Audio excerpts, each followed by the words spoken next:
שלום לכם, כאן אבנר מגדיש.com. אחד הדברים החשובים ביותר שאנחנו צריכים בשביל תוכן חזותי איכותי ובכן תוכן.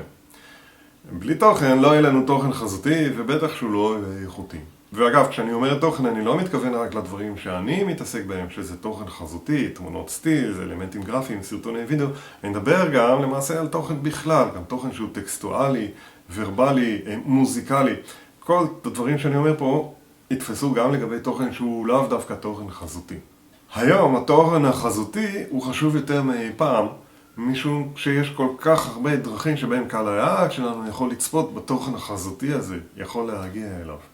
למרבה המזל, היום קל יותר מאשר פעם לייצר תוכן החזותי. כל מה שצריך לזה זה אמצעי שעומד לרשות כולנו, אנחנו מוצאים אותו מהכיס, מצלמים, סטיל, וידאו, כותבים קצת טקסט, ומעלים את זה לאיזשהו אמצעי תקשורת כזה או אחר. הבעיה היא שלא רק אנחנו עושים את זה, אלא כל המתחרים שלנו עושים את זה גם כן. ולא רק זה, אלא כולם עושים את זה.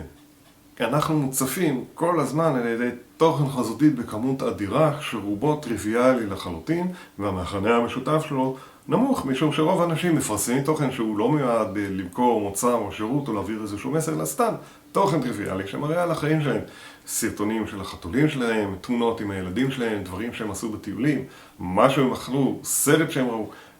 התוכן הוא טריוויאלי לחלוטין, והוא מציף אותנו בפרטים ובמידע בלתי נחוצים על מנת להעביר את המסר שלנו, את המסר, המוצר או השירות שאנחנו רוצים למכור. אנחנו צריכים לבדל את עצמנו מכל הרעש הסביבתי שמציף אותנו כל הזמן, את אמצעי התקשורת, וכמובן מכל מה שהמתחרים שאנחנו עושים. ואחת הדרכים היא ליצור תוכן חזותי שיהיה מקורי, אישי ומיוחד, כזה שאף אחד אחר לא יוכל לתת. גם אם אנשים אחרים כן יכולים לעשות את זה, אנחנו צריכים ליצור את הרושם שרק אנחנו יכולים ליצור ולתת את הדברים הללו, ואנחנו צריכים ליצור את הרושם שמדובר ביכולת שרק לנו יש, או רעיון שרק אנחנו חשבנו עליו, או כישרון שרק אנחנו יכולים לעשות אותו. שאנחנו מאוד מאוד כישרוניים, שיש לנו יכולת מאוד מאוד גבוהה, או שאנחנו חושבים כל הזמן ויש לנו, המוח שלנו מלא ברעיונות שאף אחד אחר עוד לא חשב עליהם.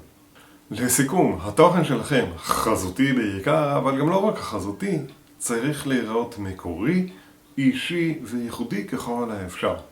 הוא לא חייב להיות כזה, אבל הוא בהחלט צריך להיראות כזה. זה צריך להיראות כאילו מדובר ממש בכישרון שרק אתם יכולים לעשות את הדברים האלה, ביכולת אישית, משהו ייחודי מאוד שלכם, או באיזשהו רעיון שרק אתם הצלחתם לחשוב עליו. אתם מוזמנים להמשיך לעקוב אחריי ולצפות בכל התוכן החזותי, שהוא מקורי, אישי ומיוחד, שאני מפרסם בכל הערוצים שלי. אתם כמובן מוזמנים לעשות לייקים, לשתף, להיראות, לשאול שאלות, וכמובן לפנות אליי בכל שאלה ובקשה שנוגעת לדברים הללו. ואני אשמח מאוד להיפגש איתכם. אני מודה לכם מאוד שצפיתם בסרטון זה ומעריך מאוד את הזמן שהקדשתם לכך. להתראות.